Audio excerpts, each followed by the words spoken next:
Africa is full of opportunities, and I think what we did was to actually harness fully the opportunities that we met on the ground. I mean, we've done quite a lot in various areas. We started first, with trading. After succeeding with trading, now what we did was to go into manufacturing, which is normally a very difficult area, especially from this part of the world because of lack of power. But we've been able to resolve those issues, and we're able to succeed in most of what we are doing. At first, really, what we thought of doing as a company, we said that, look, let us work very, very hard and get there first.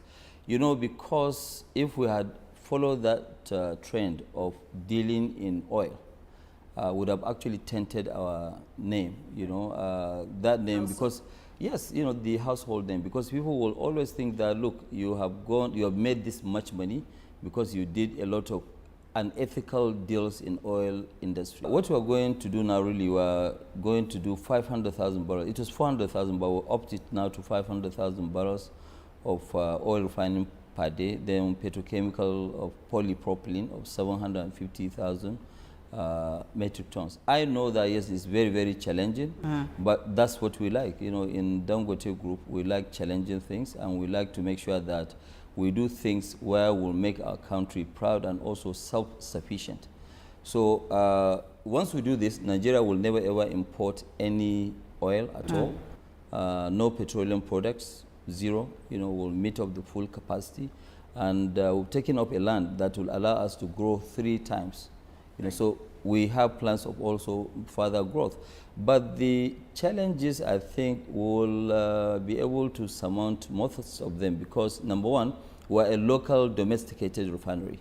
So most of the logistics cost will not be there. And then we don't have to pile up a lot of petroleum products, in stock, because the refinery is there, it's working. Obviously, yes, maybe we'll have about 15, 20 days of reserves, but that's it. Let me talk about the foreign investment in this country, in China in particular. China's presence on the African continent is huge. China has ramped up its investments in Africa. Is China's presence, in your opinion, a win-win for Africa, as they put it?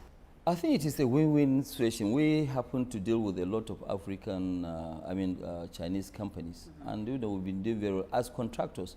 But you see, most of what is happening, the Chinese are coming here mainly for mineral resources, for what they need.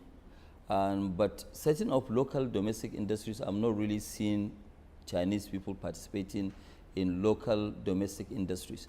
They are very big in construction, they are very big in providing infrastructure, but really bringing foreign direct investment, they are not as much as the Europeans. Because a lot of African businessmen, especially at the local level, complain about the Chinese competition. Well, they complain about maybe different competition. Competition in the sense of maybe smuggling of textiles, for example, in Nigeria, because they don't have textiles here.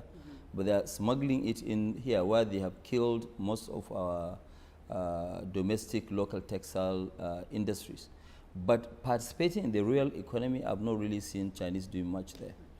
Why do you think Africa can succeed without relying on the foreign investments like the Chinese investment and the European? Africa, can they really do it? Because nobody can do that. You see, what we need to do as Africans, first of all, is to show that confidence that yes, it is possible. It can be done, and then the foreign investors will follow suit.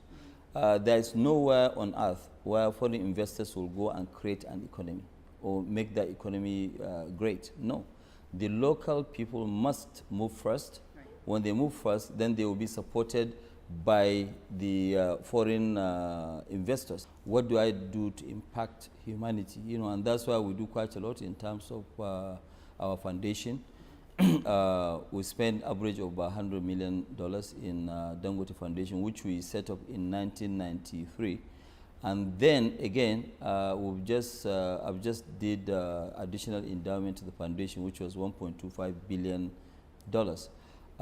With that, yes, we do that on the philanthropic side. But then, in terms of creating of jobs, we now have this farm which we have developed. I mean, we're doing almost about 120,000 hectares of rice.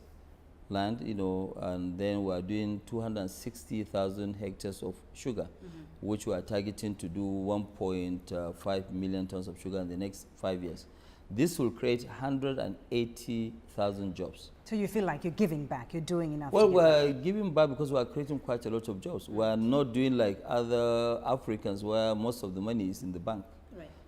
We don't keep any money in the bank. Whatever we have, we fully invest, and we keep on investing, and that's what we do.